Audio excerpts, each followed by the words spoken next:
prazer estar na mesa com vocês e uma responsabilidade muito grande. Inês Meri é sócia fundadora da Neturity, especializada em projetos digitais para cultura e educação, com foco em leitura, livro e biblioteca. Foi durante 10 anos consultora da Organização dos Estados Ibero-Americanos e coordenou um grupo de especialistas em leitura e bibliotecas desse organismo internacional. Foi coordenadora, em colaboração com diversas universidades, de pesquisa sobre bibliotecas escolares. Atualmente, conjuntamente com o Instituto Emília do Brasil, promove o Laboratório Emília de Formação. Inês também é profunda conhecedora do uso do mundo digital literário pelos jovens. José Castilho, doutor em Filosofia pela USP, professor aposentado da Faculdade de Ciências e Letras da Unesp, é pesquisador, conferencista, escritor, editor, gestor público. Atualmente é consultor na J. Castilho Gestão e Projetos, Livro, Leitura e Biblioteca, e assessor da CERLAUC, da Unesco, para Planos Nacionais de Leitura. Presidiu a editora da Unesp, a Biblioteca Pública Mário de Andrade, São Paulo, e foi secretário executivo do Plano Nacional do Livro e Leitura no Brasil, relação entre MINC e MEC. Presidiu em vários mandatos a Associação Brasileira e a Associação Latino-Americana e Carimbeia, das editoras universitárias ABU e EULAC, e é consultor de organismos nacionais e internacionais na área acadêmica, educacional e cultural. Lorena, é tudo por ordem alfabética. Lorena é pesquisadora em estudos literários, com ênfase na literatura francesa do século XIX e primeira metade do século XX. Tem formação em teoria e análise estéticas e literárias e experiência profissional em desenvolvimento de projetos de bibliotecas, promoção de leitura com crianças, pesquisa, edição, redação, em desenvolvimento de projetos de bibliotecas, promoção da leitura com crianças. Já falei isso, né? Perdi aqui o óculos décimo.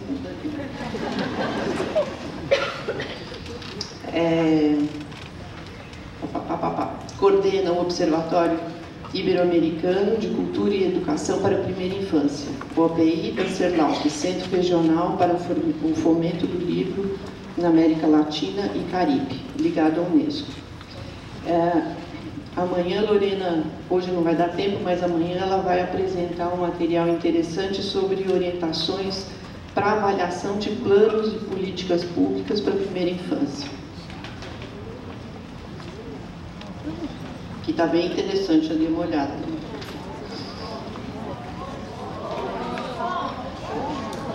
Ainda, não sei se ainda tem inscrição, tem? Da Lorena? Não tem mais, acabou a inscrição. Gostei, então. Mas o material vai estar disponível, né? Ya está disponible en la página del CERLAC para quien quiera consultarlo y descargarlo de manera libre. Perdón la interrupción, Teresa. Yolanda Reis, escritora e educadora colombiana, fundadora do Espantapájaros, projeto de formação de leitores especializado em primeira infância, é também assessora de organismos da Colômbia e da América Latina em projetos de primeira infância, de fomento ao leitor e colunista do jornal El Tiempo. É autora de O Terror de Sexto B, Los Años Terribles, Los Agujeros Negros, Una Cama para Três, El Libro que Canta, Cucu, Ernestina de la Gallina e Mi Mascota, tudo isso para crianças, e Passageira em Trânsito e A Casa Imaginária, leitura e literatura na primeira infância. Esse livro em especial eu tenho dado a todas as gestantes, porque acho que é uma literatura obrigatória. Bom, nós vamos nos organizar assim, como a gente já conversou um pouco antes dessa mesa, em função também das conversas que teve durante esses 3 dias, a gente reorganizou. Então, ao invés de cada um fazer uma apresentação, eu vou colocar algumas questões que todos falarão. Então, não tem uma ordem rígida, cada um pode interromper o outro, enfim, um debate. São várias questões, mas nós vamos terminar, a gente vai parar no momento que o relógio falar que é para parar, tá bom? Okay. Então, sobre políticas públicas na primeira infância. Então, a gente tem uma lei 13.257 de 2016 que dispõe sobre as políticas públicas destinadas à primeira infância. Do ponto de vista legal, é dada devida atenção à especificidade e à relevância dos primeiros anos de vida do desenvolvimento infantil e do desenvolvimento do ser humano. E dessa forma, passa-se a considerar a proteção integral e a emancipação subjetiva da criança, do adolescente e do jovem, enquanto sujeitos de direito que se encontram na condição humana peculiar de desenvolvimento da personalidade nos termos do Estatuto da Criança e do Adolescente. Bom, então a primeira questão para debatermos. Há no Brasil uma busca para consolidar as políticas de Estado. A gente vem aprendendo a garanti-las em função dos movimentos sociais que têm tido um forte empenho em garantir os direitos de aprendizagem, não só os direitos de aprendizagem, né? Todos os direitos. E também dos movimentos da sociedade civil, mas a gente ainda precisa de muito mais força social para garantir que boas políticas públicas se tornem, de fato, políticas de Estado e não políticas de governo. As mudanças governamentais geram essa não permanência, essa instabilidade das políticas públicas, em especial as referentes à educação, cultura e saúde. Quais elementos das políticas de primeira infância que vocês identificam que permanecem mesmo quando há mudança de governo? E aí coloco algumas questões para a gente debater. É possível identificar avanço nesses últimos anos? Por que o movimento, o monitoramento e a avaliação são tão relevantes na política pública? E quais são os principais desafios que todos nós precisamos nos engajar para que a gente garanta os direitos da primeira infância? Quem quiser começar? ¿Puedo comenzar yo? Pensaba empezar de una manera breve, pero que de alguna manera conectase con el día de hoy.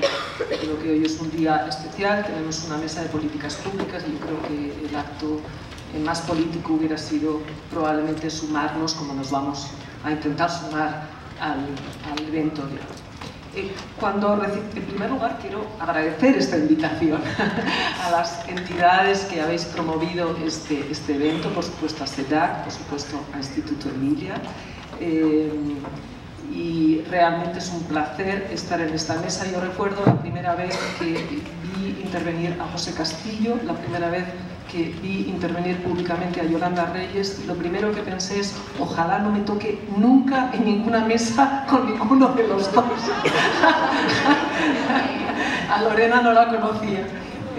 Bueno, yo obviamente me estáis oyendo hablar y no estoy hablando en portugués, no sé hablar portugués, intento esforzarme para entenderlo. Yo vengo de Europa y yo me pregunté mucho ¿qué hago en una mesa sobre políticas públicas en América Latina? ¿Qué hago yo que vengo de Europa? Y pensé un poco desde ahí, ¿no? Y en Europa efectivamente nos podemos situar, aquí ha sido citado, Patricia Reich Pereira citó el proyecto italiano Reggio Emilia, que yo creo que todos conocéis, que ha sido una referencia para muchas personas. Nos podemos situar ahí. Podemos ir a ese proyecto innovador de conexión con la comunidad, donde la comunicación es un elemento fundamental en la co-construcción. También nos podemos ir al norte de Europa. Todos cuando estamos pensando en grandes políticas de formación de lectores, estamos pensando en el norte de Europa, estamos pensando en Dinamarca, estamos pensando en Suecia, estamos pensando en Noruega. Noruega es un país interesantísimo, absolutamente desarrollado. Noruega es de los países que garantiza una plaza para todos los niños después de una baja maternal. Yo creo que es el único país de Europa que sucede eso. Pero creo que también podemos bajar hacia el sur e irnos a una islita en el Mediterráneo, en el centro del Mediterráneo, relativamente cerca de Sicilia, que quizá os suene, que se llama Lampedusa. Lampedusa lleva 25 años recibiendo a refugiados. Con las últimas crisis en toda esa zona del Mediterráneo, Lampedusa es probablemente uno de los lugares de recepción de refugiados de toda África. Y esa es una realidad muy distinta.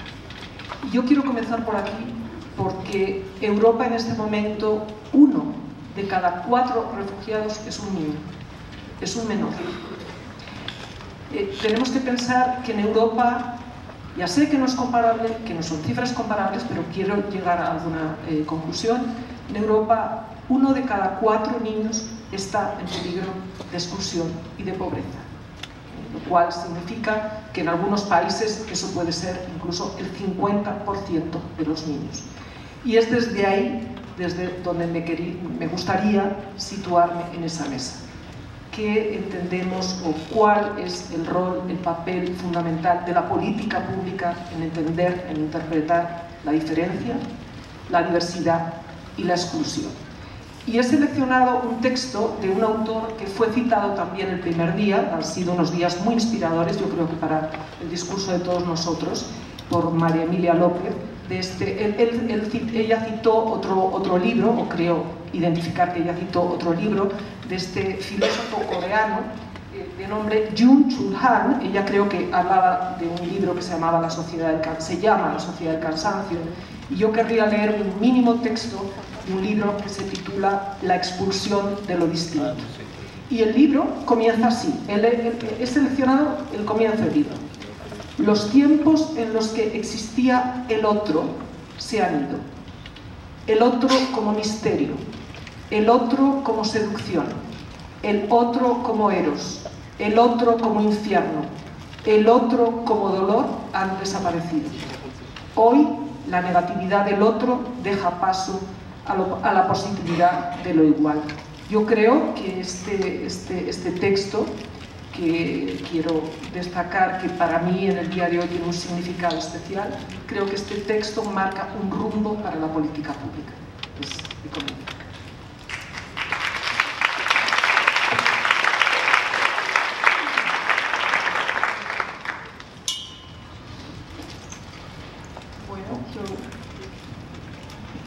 Quisiera, justamente estaba pensando en comenzar hablando de un tema al que alude Inés desde otra posición, y es la inmensa y vastísima diversidad de nuestra región. Solemos llamarnos Latinoamérica, pero ¿qué es Latinoamérica? Y bueno, cuando se suma España y Portugal, bueno, es una cuestión incluso más compleja. Y lo traigo a colación justamente porque Teresa nos planteaba la pregunta sobre los avances que se han dado en los últimos años en cuestión de formulación e implementación de políticas públicas para los niños más pequeños, y se han registrado en realidad en la última década bastantes avances en este sentido. Hay países que llevan varios años formulando programas y políticas que piensan en la especificidad de los niños, que han comenzado ya a alcanzar niveles de cobertura, y no solo en los servicios básicos como sucedía antes, cuando la atención a los niños pequeños se veía desde una perspectiva asistencialista, ahora concibida desde un enfoque de derechos se propende por responder a todas las necesidades de los niños pequeños, no solamente salud, saneamiento básico, registro, sino que ahora se busca una atención integral. Y hay países que han comenzado a pensar esto y la formulación de leyes, marcos normativos y políticas da cuenta de esa intención de concebir al niño pequeño como un sujeto de derechos, y no solamente de derechos básicos, sino la totalidad de sus derechos económicos, sociales y culturales. Pero al mismo tiempo hay otros países en los que el problema sigue siendo ese. El problema sigue siendo que hay niños que tienen graves problemas de desnutrición, que hay niños que no tienen acceso ninguno a ningún tipo de servicio de cuidado o de educación inicial, y que están comenzando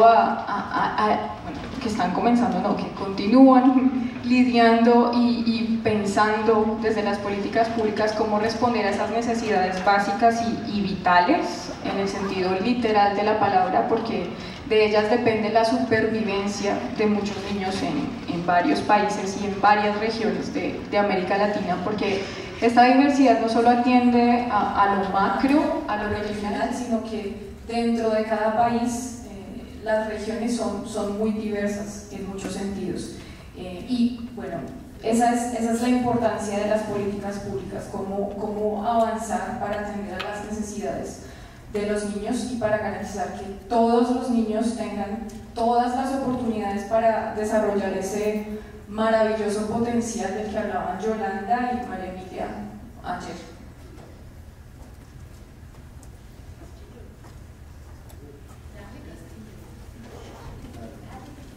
Bem, boa tarde a todos e agradeço também estar nessa mesa, uma mesa com amigos de muitos anos de militância pela leitura.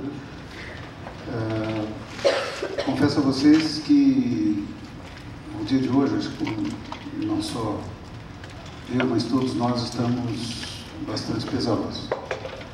Então, um assunto que é pesado, como bem disse a Tereza, que é bastante pouco palatável, porque quando falamos de política pública, principalmente, nós estamos falando de nós mesmos, e é sempre difícil falar de nós mesmos. É algo que no dia de hoje me faz particularmente, não desanimado, mas pesaroso. Eu acho que seria essa palavra. Pesaroso no sentido do peso que esse país tem, que nossa América Latina tem, de ainda carregar assassinatos de ódio, assassinatos de classe, assassinatos de gênero, como aconteceu ontem no Rio de Janeiro, e cujos acontecimentos não temos como controlar, mas ao mesmo tempo nos mostram o quanto temos que caminhar. E nada mais oportuno, eu penso, de que juntar as pessoas que estão em torno de algo que pode modificar esse cenário a longo prazo, que é exatamente a infância e a juventude. Porque não tenho dúvida que teremos muitos anos pela frente. A partir daí, eu queria refletir um pouco com vocês, e aqueles que já me viram falar, eu falo com muito entusiasmo de política pública, porque apesar de tudo, eu tenho a plena convicção de que é a nossa única saída. É a nossa única saída para um mundo que não seja dominado pela barbárie, pelos assassinatos, pelo poder físico de uns sobre os outros. A referência que eu vou ter para falar um pouco para vocês desse período, para tentar refletir um pouco das perguntas da Tereza, se é possível identificar avanços nos últimos 10 anos, os principais desafios que nós precisamos nos engajar. Em torno dessas questões, eu queria, a minha referência, obviamente, não vai ser outra a não ser o Plano Nacional do Livre e Leitura. não porque estive à frente dele os 7 dos 10 anos que ele completou ano passado, principalmente na sua implantação, onde de fato ele se revelou entre 2006 e 2010, mas porque ele é realmente a nossa última referência. E ao mesmo tempo que é última, eu não diria em termos de passado, eu digo que ele ainda é a nossa referência. Porque ele não foi feito em gabinetes, ele não foi feito a partir de alguns laboratórios que despejaram de cima para baixo na sociedade brasileira aquilo que ela deveria pensar e planejar em termos de leitura, mas o Plano Nacional do Livro e Leitura é, antes de tudo, uma síntese de todos nós. Uma síntese de todo esse Brasil que pensou e que lutou pela leitura, pelo menos, se quisermos fazer um corte histórico, pelo menos desde Mário de Andrade nos anos 1930. E que é uma coisa completamente inusitada, né? Porque as nossas políticas públicas, elas são muito parecidas, como se os nossos países fossem idênticos. Exatamente, né? exatamente. Então, quando eu digo que nós temos que trabalhar, e é muito difícil trabalhar esse tema da política, porque nós estamos falando de nós mesmos, é importante nós nos situarmos em todos os debates. Óbvio que vamos ficar falando disso toda hora, mas é importante que aqueles que formulam estratégias de desenvolvimento da leitura, seja da primeira infância, seja para até as idades mais depois dos 60, como é o meu caso, você tem é importante, pelo menos, nós saibamos de onde nós falamos e como que essas políticas públicas elas se entrelaçam de fato com a nossa vida. Não é algo que está distante, ela é a manifestação mesmo daquilo que nós estamos fazendo. Como que é isso? Vejam bem, como surgiu a política pública, Plano Nacional do Livro e Leitura? Primeiro, óbvio, não vou fazer um histórico, que a maior parte de vocês conhece, mas eu quero apenas pegar alguns pontos para ver exatamente as relações que precisamos fazer. Primeiro, o Plano Nacional do Livro e Leitura, ele não nasce de um contexto de invenção no setor próprio do livro e da leitura. Isso é importante dizer. Ele nasce dentro do contexto de uma virada de olhar para a estrutura do conjunto das políticas públicas dos países latino-americanos. Ele nasce lá atrás, quando se foi feito o primeiro documento, em 2003, dos chefes de Estado e dos ministros de Cultura ibero-americanos, encontro patrocinado pela Unesco, pela OEI, pelo CEDAW, na cúpula de chefes de Estado. O que estava sendo conduzido aí era exatamente uma mudança do conceito de desenvolvimento que vinha desde o final dos anos 1990, a partir de uma crise imensa econômica, social, que excluía anualmente milhões e milhões de pessoas na América Latina, do acesso à educação, do acesso à saúde, do acesso à moradia, do acesso ao transporte. E a ideia de desenvolvimento que fez parte, por exemplo, de toda a minha juventude, de toda a minha geração durante a ditadura militar, sintetizada numa figura muito clara de vamos fazer crescer o bolo para depois reparti-lo. Não é? Essa ideia foi sendo substituída pela nova fase que entrava o conceito de desenvolvimento, e o desenvolvimento não era mais só econômico, o desenvolvimento era a ideia do desenvolvimento do ser humano na sua integralidade. E o desenvolvimento do ser humano na sua integralidade colocava um dos primeiros pontos a leitura como um instrumento fundamental para a construção do significado das coisas. Então, quando nós entendemos e começa a haver uma ideia de desenvolvimento que inclui as pessoas e que dá a elas a possibilidade dela mesma construir o significado do seu lugar no mundo, do outro no mundo, e ao mesmo tempo tentar entender essa enorme parafernália em que vivemos, nós temos a possibilidade, então, de criar uma política pública onde, necessariamente, nós temos elementos de Estado, porque quando falamos em política pública, parece que só o Estado e os políticos e os tecnocratas que têm o direito de intervir.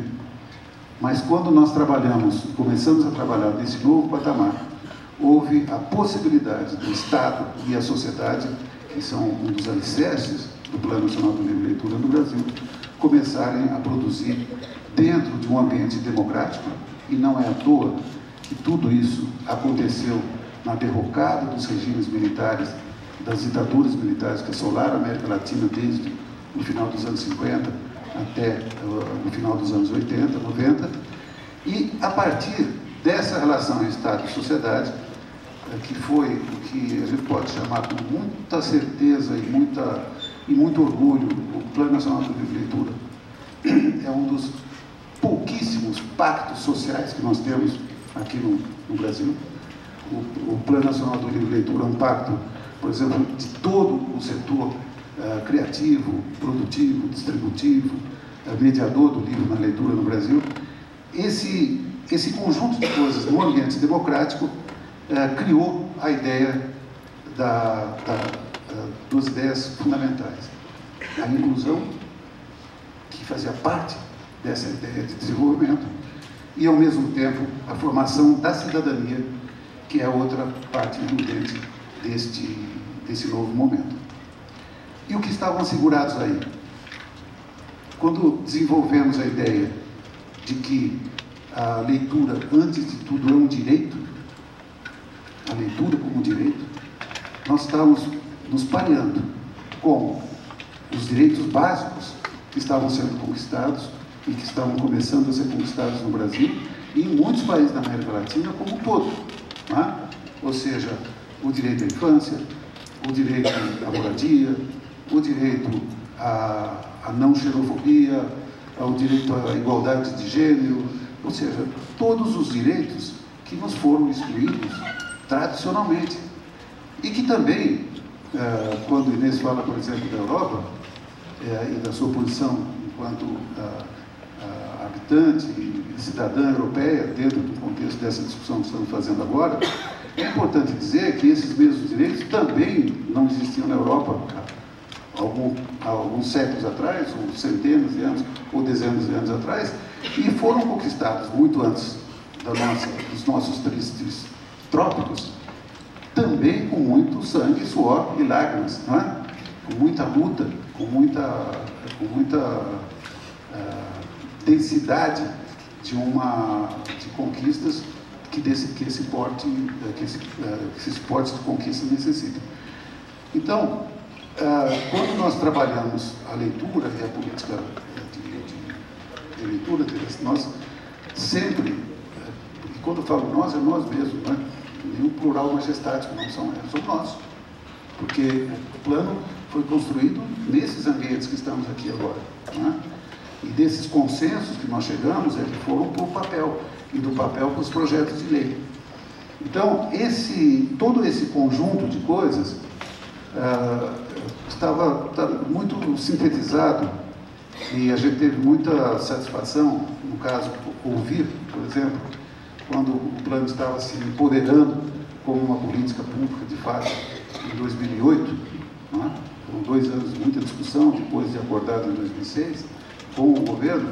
Quando nós vimos, então, o presidente Lula, na Academia Brasileira de Letras, para falar do Plano Nacional do Livre Leitura, ele disse uma frase que foi muito significativa, que eu repito sempre, porque ele refletia o conjunto da ideia do governo naquele momento, né? E que poderia ser perpetuado enquanto política de Estado. Ele dizia mais ou menos assim, que a melhor incentivo à leitura passa pela redução das desigualdades, embora ele reconhecesse que existiam necessidades específicas para serem desenvolvidas também para o setor. A redução da desigualdade, portanto, está muito ligada às nossas necessidades de política pública. Não é uma coisa etérea, mas é uma coisa que diz respeito à nossa vida. Disso tudo, eu vou entrar na resposta que eu vejo a tua pergunta e vou encerrar a minha participação agora nesse momento, passando a palavra aqui. O que sobrou? O que é restou desses 10 anos, né? De todo esse movimento?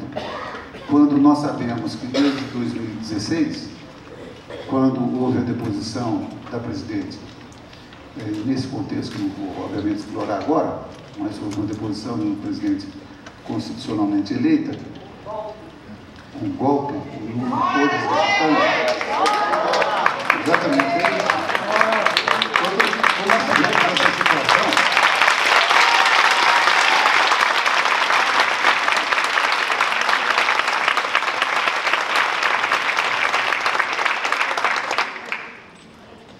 quando nós chegamos a essa situação, ao golpe e o desmonte imediato,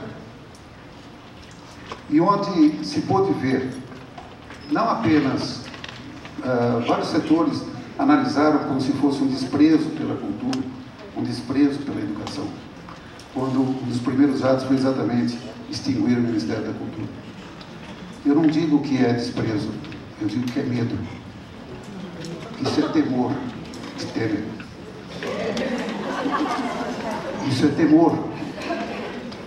Porque se há alguma coisa, e eu explico por quê, não é uma bravata, porque o que restou foi justamente o substrato, o resultado de todo esse movimento realizado em ambiente absolutamente democrático, de construção sincera, fraternal, de camaradagem, um verdadeiro pacto social que realmente foi feito nesse período de construção do plano, e onde se produziu algo muito importante.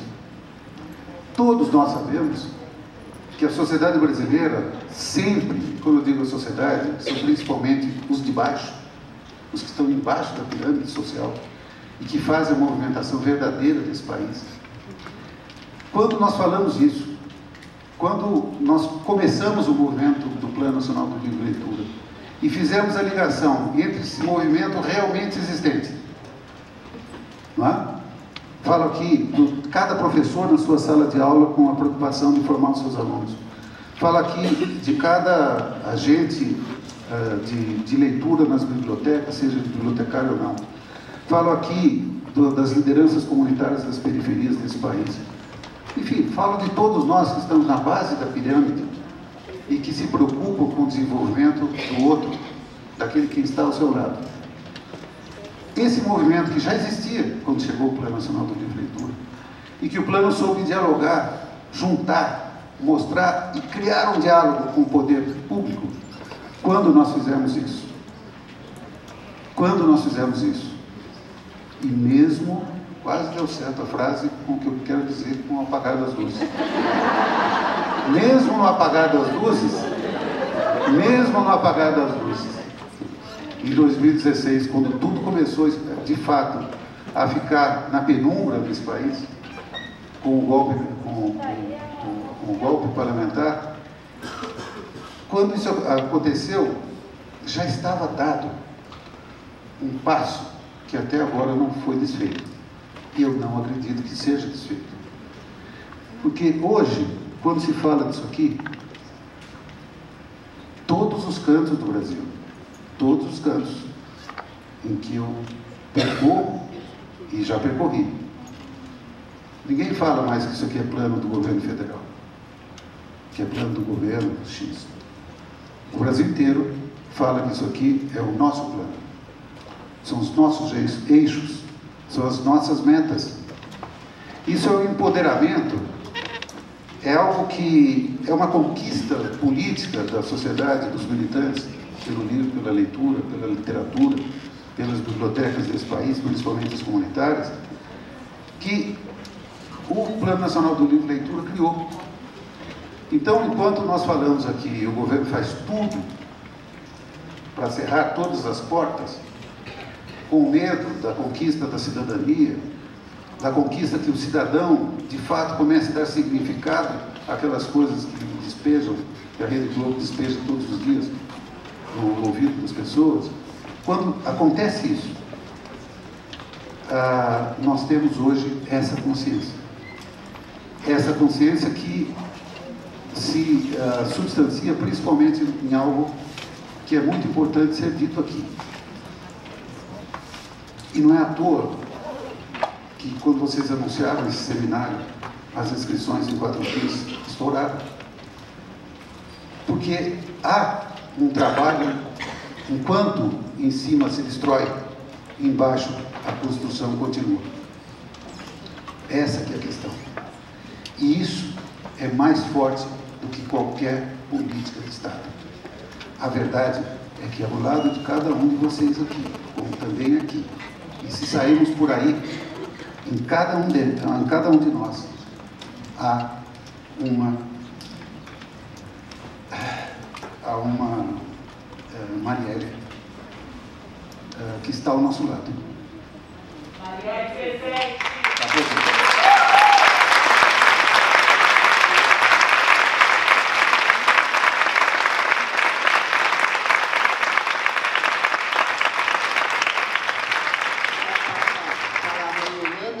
eu acho que o que você colocou, Castilho, é que essas forças, né, de base mesmo, que é o que vai definindo as políticas, e elas vão se constituindo como políticas de Estado mais do que como políticas de governo. Então, as políticas de governo, elas muitas vezes são passageiras.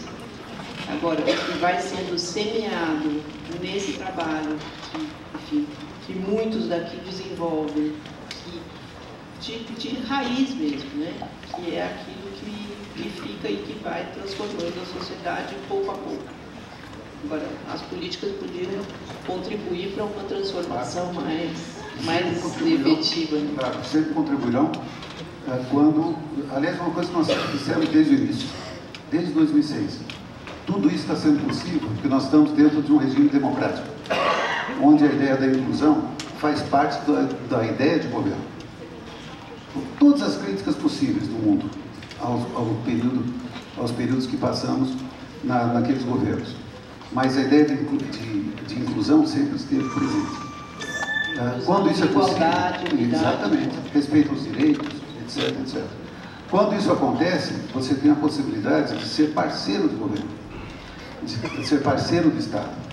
Então, você tem a população militante criando no seu cotidiano as políticas, e o governo pode ser, o Estado pode ser o elo, inclusive, de união dessas várias ações.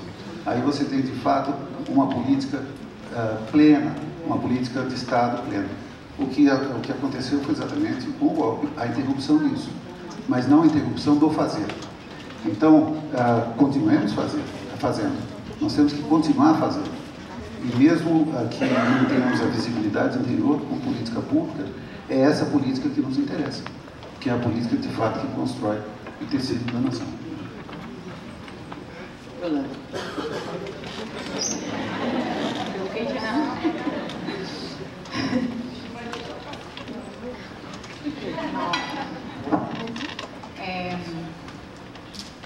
La pregunta, ¿cuál era?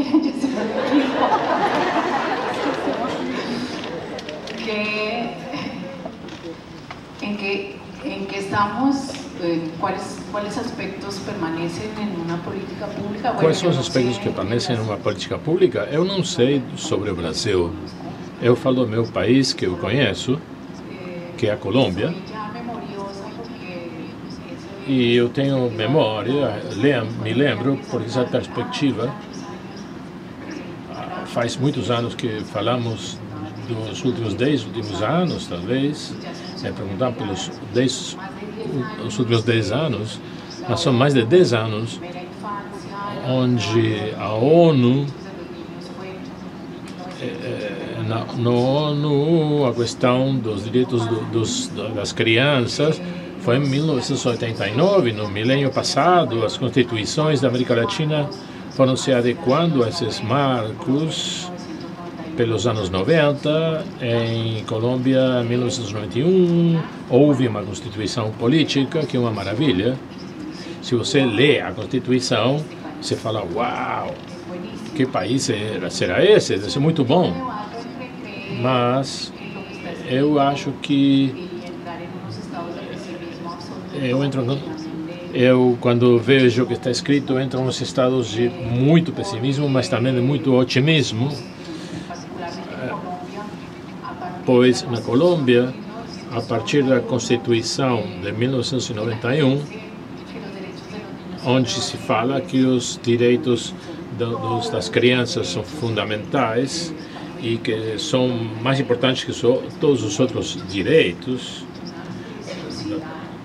Então, é uma coisa fantástica, maravilhosa, mas o problema é que temos mais possibilidade de...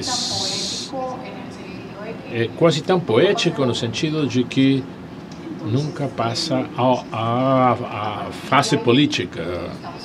Então, a partir naquela base, estamos falando de 1991, no ano 2016, 2009, fizemos uma manifestação política chamada Colômbia pela Primeira Infância, onde a sociedade civil começou a se mobilizar. Isso finalizou em 2009 com o Código da Infância e da Adolescência, fantástico, maravilhoso, muito poeticamente precioso.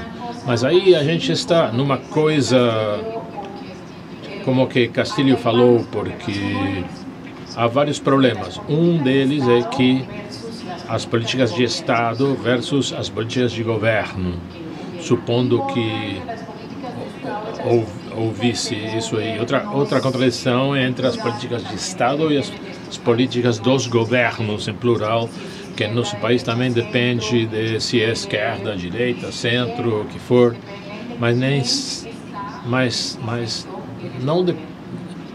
nem sequer depende de quem agora está no poder e se eles se interessam nessas políticas.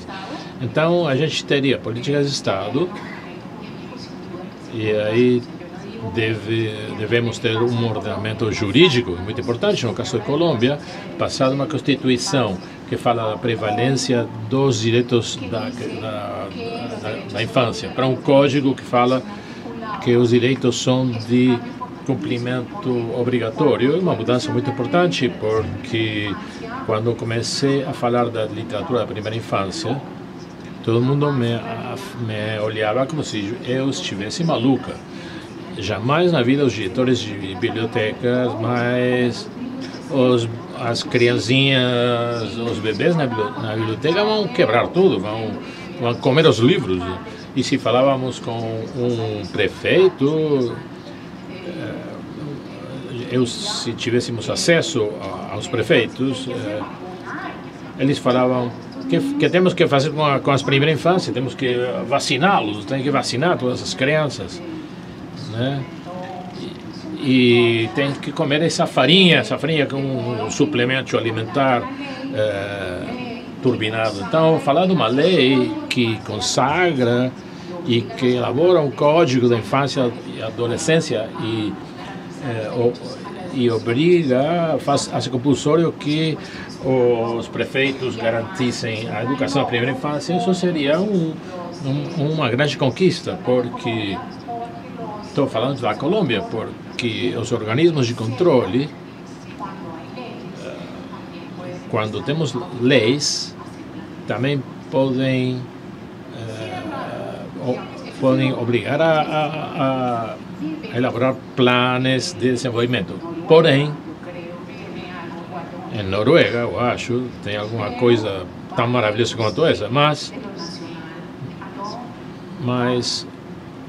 se a gente vai do governo federal aos governos locais e vamos numas bibliotecas locais, se a gente vai numa escola, num centro de desenvolvimento infantil, num lar comunitário, e encontramos uma burocracia regional com a quantidade de dinheiro que se gasta em documentos inutilmente.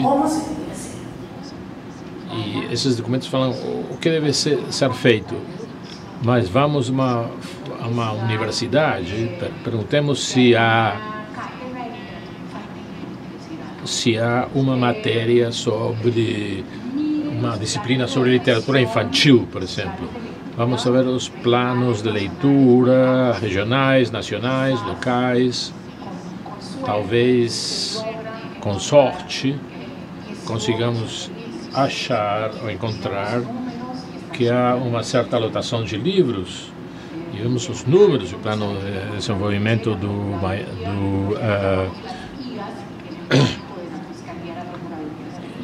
dos prefeitos. Eles têm medo do Ministério Público, da fiscalização do Estado Federal. Então, talvez encontramos um lugar para ler, uma pequena biblioteca com alguns livros, mas olha o que eu chamo de triângulo amoroso, porque falamos agora na mediação. Quanto dinheiro se inverte numa mediação, em fazer que um determinado livro chegue à criança que está em um determinado local? E quanto dinheiro se investe nisso aí? E quais são os princípios conceptuais que acompanham todo esse processo? E aí a gente começa a chorar, eu acho, porque além disso, não falamos das mudanças dos tempos e dos governos, dos governadores, dos prefeitos. Tem havido um avanço, que é uma garantia de direitos, está legislado.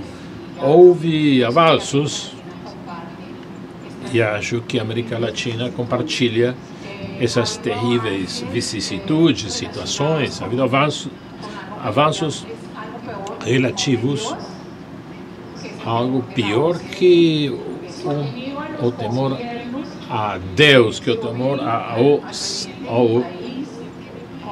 OCDE. Eu vi o presidente do meu país, com Hedman, o prêmio Nobel da Economia, falando que a inversão na primeira infância e que as lacunas estão na primeira infância, lacunas que temos com respeito à primeira infância, e todos os calculam esses cálculos que falam que uma inversão de $1 na primeira infância resulta em se transforma em uma equação Heckman, que depois se transforma em $17, porque essas crianças vão poder produzir, etc. Eu falei, vocês falam de 10 anos, eu posso falar de 20 anos de construções legais e de arquitetura judicial, digamos, legal, impecável. E isso é puramente teórico. O teórico é importante, sim, mas eu acho que há uma questão terrível na América Latina entre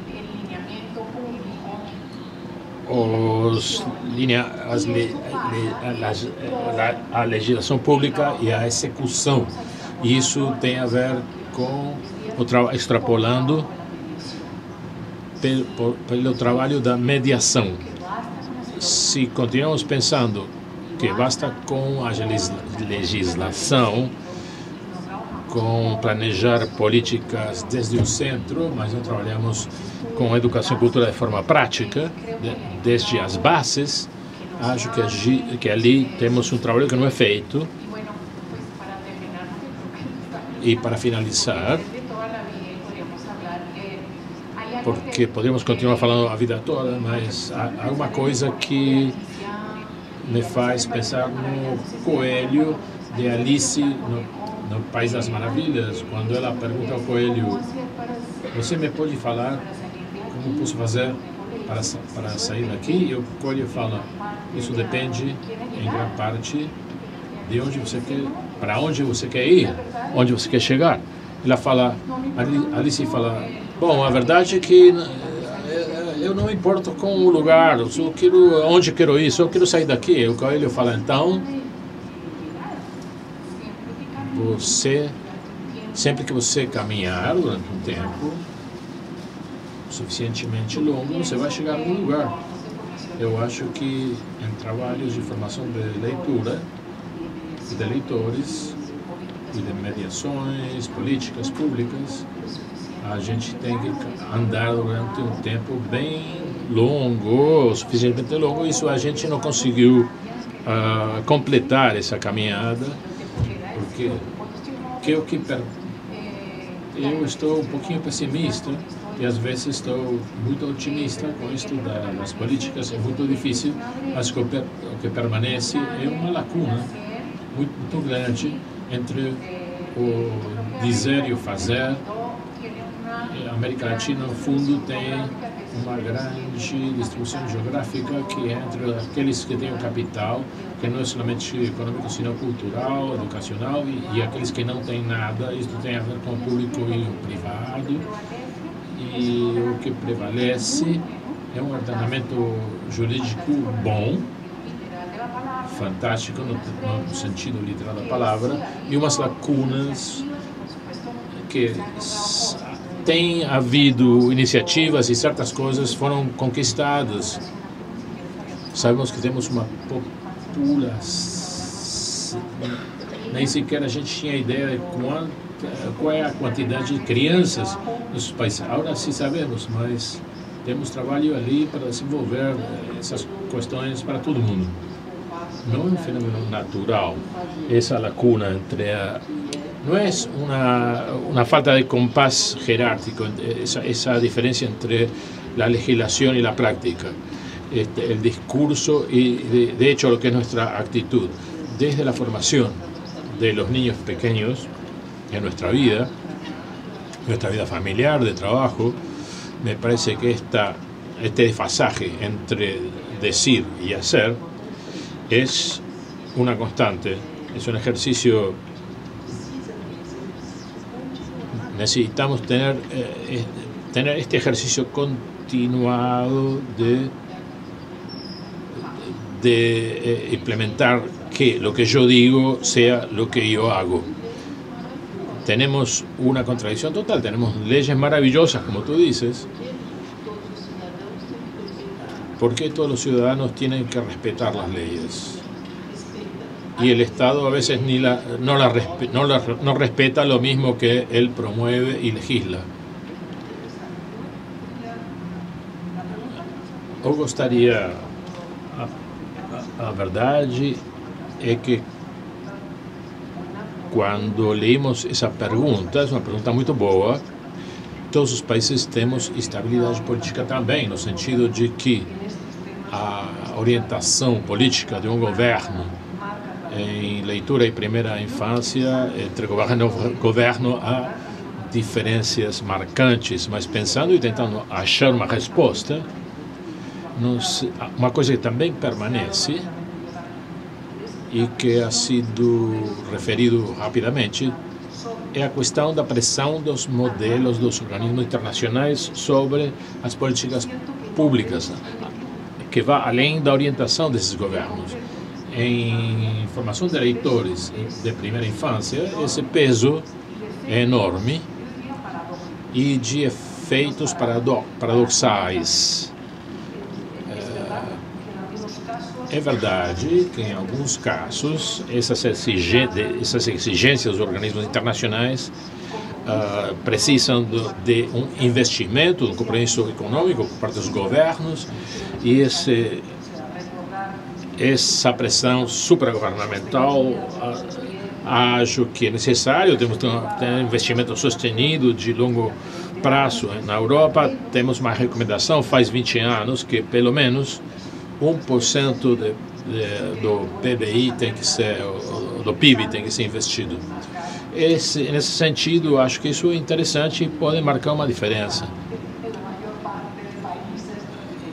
Mas há uma falta de conformidade importante na maior parte dos países destas exigências. Mas uma outra pressão que eu sinto, que é negativa por parte dos organismos internacionais, que é o que marcam os indicadores que estabelecem esses organismos como monitoramento e avaliação dos planos de leitura da primeira infância, que seriam as premissas para implementar as políticas, os documentos de orientação de trabalho. Temos excelentes documentos de trabalho e orientação, de diretrizes, mas nesse sentido também a preocupação cresce, porque uma coisa é que esses documentos reconheçam a infância como uma responsabilidade pública, que é óbvio que é compartilhado por todos nós, mas uma outra questão é que por trás das ações políticas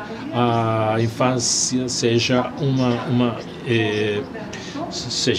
inversão, porque se é uma aplicação financeira, nós temos que procurar modelos de retorno, estamos procurando indicadores que nos indiquem um retorno desse investimento.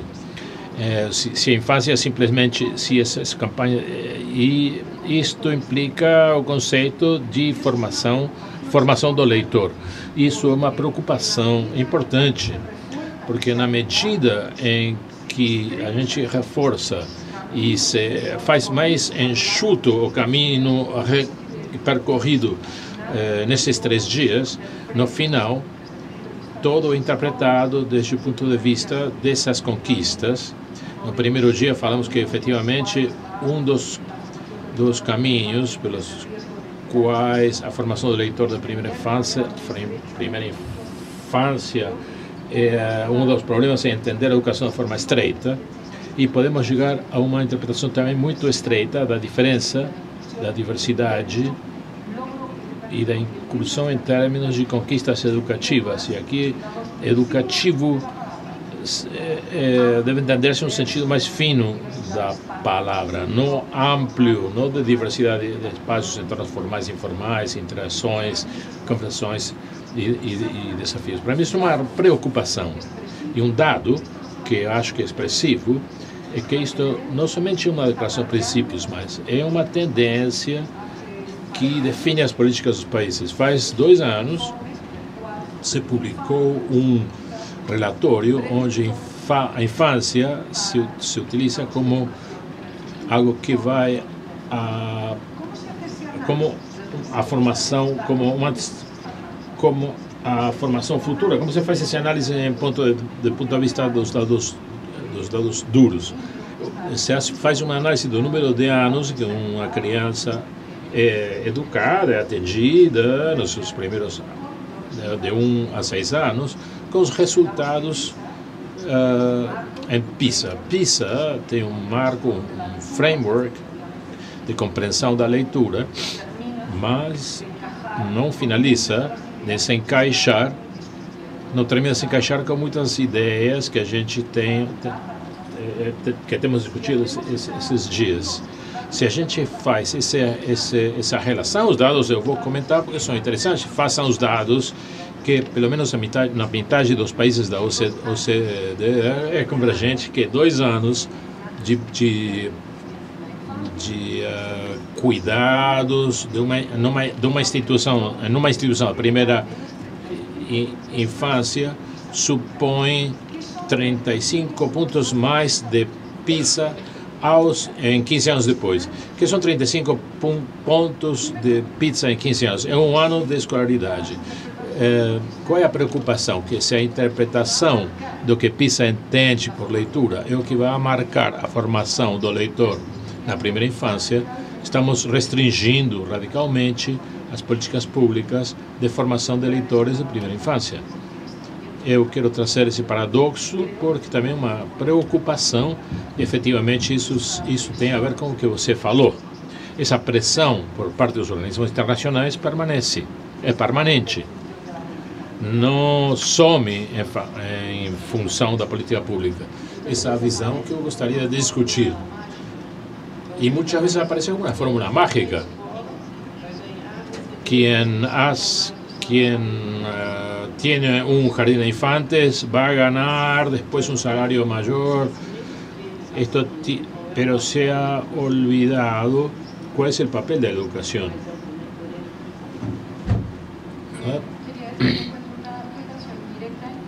Eu quero falar que encontro uma relação direta entre o que vocês acabam de, Yolanda e Inês acabam de falar, a diversos níveis. Yolanda falava da falta de conexão entre o texto, a lei textual e os marcos normativos e o que acontece na prática.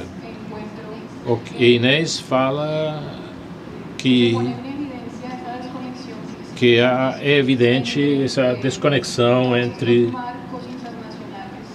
esses marcos, instituições internacionais, os indicadores correspondentes e as realidades locais. Esses são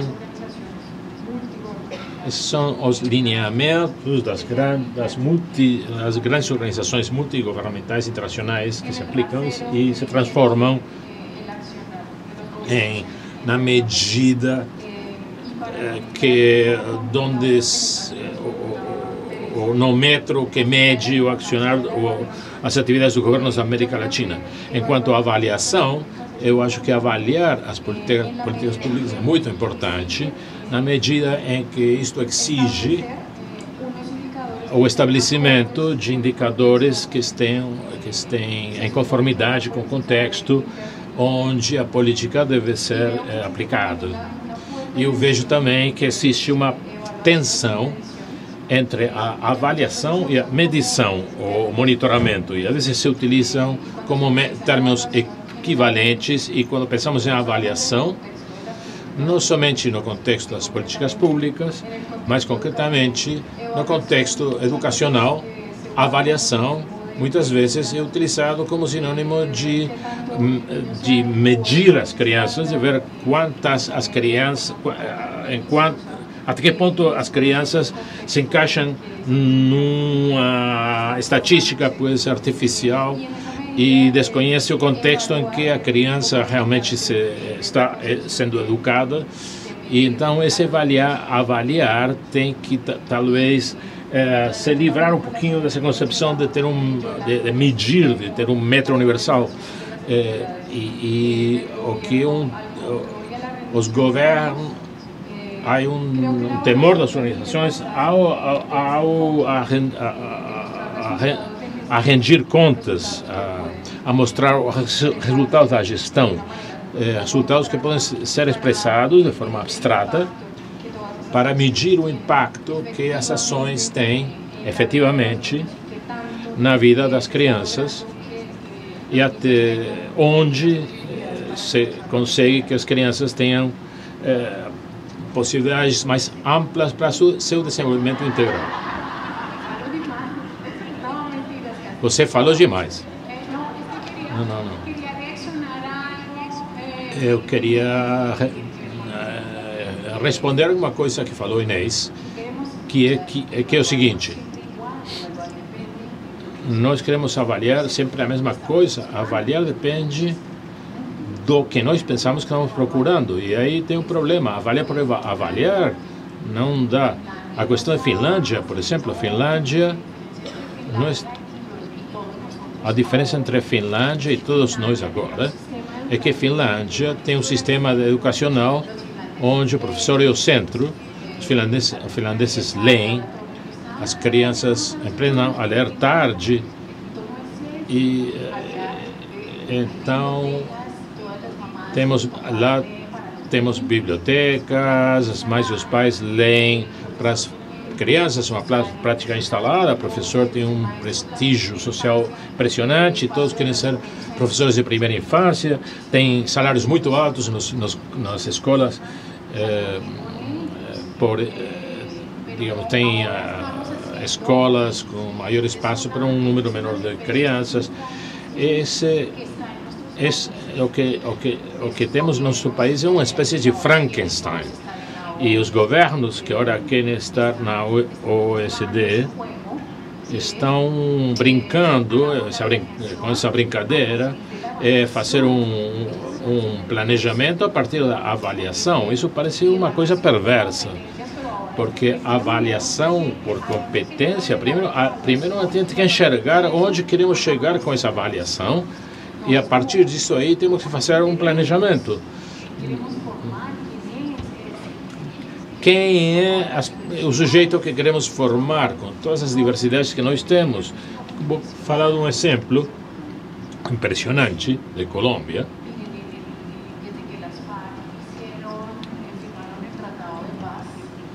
Desde que as Farc assinaram o acordo de paz, que é incipiente, que tem ainda grupos que não entraram, enfim,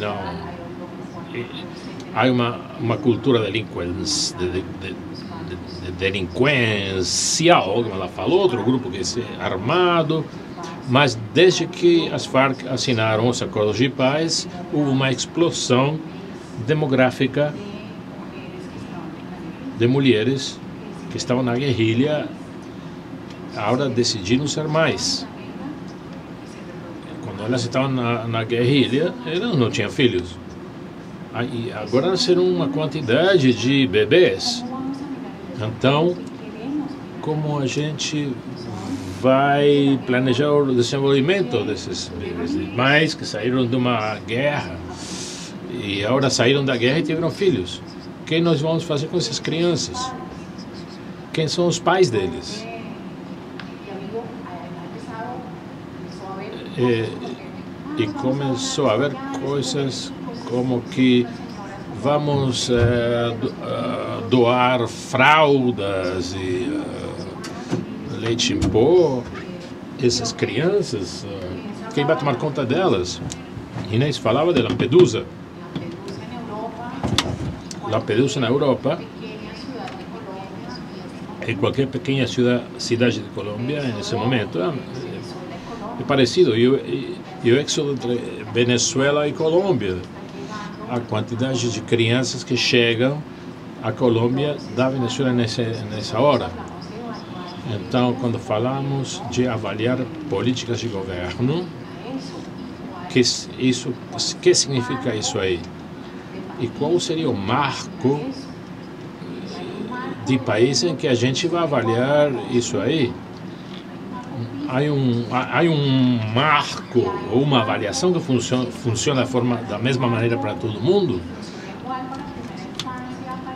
Há um marco que funciona igual para a primeira infância, para a educação fundamental, para a educação secundarista. Por exemplo, a gente tem que pensar na primeira infância em termos de que tipo de conhecimento eles têm que me demonstrar. Vou falar dos filhos das mulheres que saíram da guerrilha, que vou perguntar o que para eles. Que eu preciso achar aí em termos de desenvolvimento. Não é tão simples, e isso aqui é um problema de políticas impostas desde outro lugar também. Falamos desse problema. Claro que há organizações e ordens mundiais, o avanço do mundo em termos do direito das crianças, pelo menos teoricamente, é legítimo e necessário. A Declaração dos Direitos do Homem e do Cidadão não está mal. Mas me pergunta para as diversidades, é pertinente, devemos colocar por local. E eu acho que no Brasil tem milhares de exemplos, como aqueles que eu acabo de colocar. E é uma falácia pensar que todos precisamos fazer a mesma coisa em todos os locais dos nossos países, inclusive naqueles locais de São Paulo, de Bogotá. Tanto São Paulo, quantos São Paulos e quantos Bogotás existem em cada um deles.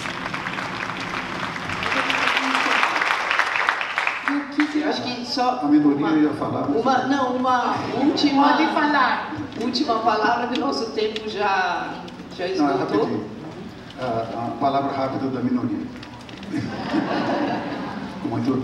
Bom, rapidamente o seguinte, quer dizer, você levantou uma questão que eu acho importante e acho esclarecer até a perspectiva e o peso que eu dou para o movimento real da sociedade, o lugar das pessoas e das instituições da sociedade nessa luta permanente que nós temos pelas conquistas. Né? A questão, a partir da questão que a Inês levantou, e todas as questões da avaliação, tudo o que vocês estão levantando nesses últimos 10 minutos, há uma questão que me parece bastante clara. Né? Quer dizer, nós temos um movimento global, um movimento do capital global, desenvolvimento industrial, desenvolvimento principalmente financeiro, que aponta, obviamente, contra tudo que nós fazemos. Isso tem que ficar claro para as pessoas. Quer dizer, a realidade é muito mais dura do que nós costumamos, inclusive, ter a coragem de ver. Né? Por exemplo, se nós pegamos o relatório do monitoramento global da Unesco, nós temos em algo que é básico, que é a vida infantil.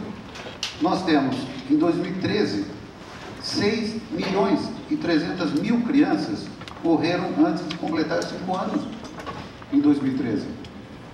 Somado a isso, que em 1/5 dos países, menos de 30% de crianças estão matriculadas, menos de 1/5 dos países pesquisados, menos de 30% das crianças estarão matriculadas. E somando-se a isso, que há um aumento crescente, gigantesco, acelerado, de pré-escolas privadas, ou seja, ausência e desatenção do Estado e da escola pública em relação à formação da infância, nós temos um mundo difícil, e é um mundo que, do ponto de vista da lógica, que está sendo trabalhado hoje no mundo inteiro, pela meia dúzia que de fato mandam no país, e mandam nos países, e mandam na ordem global, do ponto de vista dos seus interesses econômicos, etc. Assunto que não é de hoje, mas vem de séculos, certo? É importante que a gente desperte e veja, nós nunca tivemos governos ou instituições do porte de instituições mundiais, econômicas, financeiras, industriais, nunca estiveram do nosso lado, do ponto de vista da formação. Então, se isso, só terminando dizendo, se isso é um pressuposto, nós nunca trabalhamos com vento a favor, nós sempre trabalhamos contra a corrente, e é importante ter a consciência disso, porque se conquistamos tudo que conquistamos, né? Inclusive não só na área da leitura, por exemplo, o Assis Clear me lembrava, quando eu ficava meio desanimado, lá atrás, quer dizer, antes de ser escritor, eu sou médico sanitarista, e eu sou do tempo em que se morriam muitos milhões a mais de crianças do que se morre hoje. E tudo isso essa menos mortalidade, foi exatamente a força da pressão popular. Então, Tereza, em relação à questão lei e a influência das leis, e por que umas vão para frente e outras não vão para frente. Inês usou muito a palavra pressão. A pressão, quando vem dos de baixo, que se organizam, que se juntam, que se colocam, fazem com que os governos governem para a maioria. Se não fizermos isso, não haverá governo para a maioria. E governo e Estado agem de duas maneiras. Se falhar em uma delas, é lerdo, é bate-papo. Marcos legais, precisa ter legislação em todos os níveis para regulamentar democraticamente a aplicação de uma política de Estado. E 2, dinheiro, investimento. Quando falha um ou falha outro, você tem falcatrua, você tem conversa, você tem a enganação, como nós estamos tendo hoje no Brasil inteiro. É isso.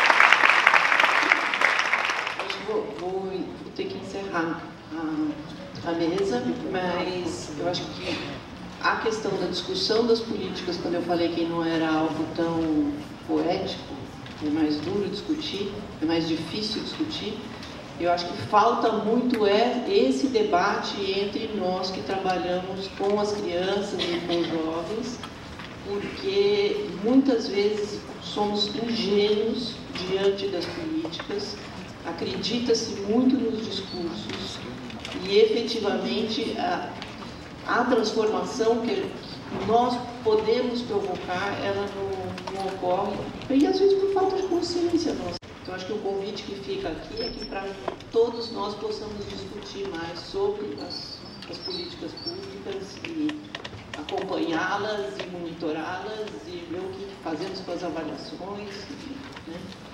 É isso. Bom, não tem nem pergunta, né?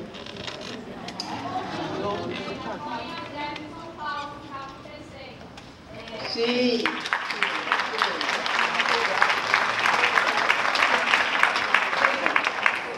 Apoio à greve que São Paulo.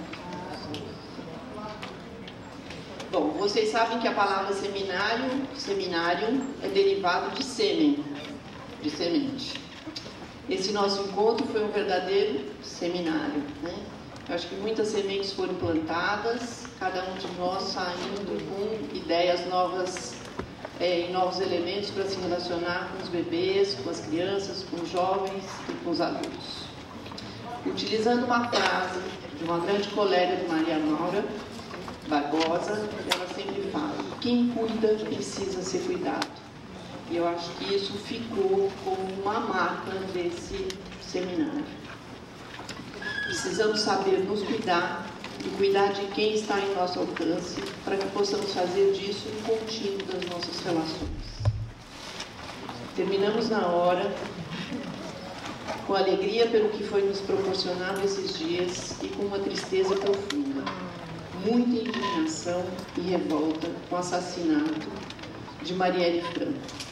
Tinha 38 anos e se apresentava como mulher, negra, mãe e cria da favela da Maré. Eu peço que todos se levantem para que a gente faça um minuto de silêncio.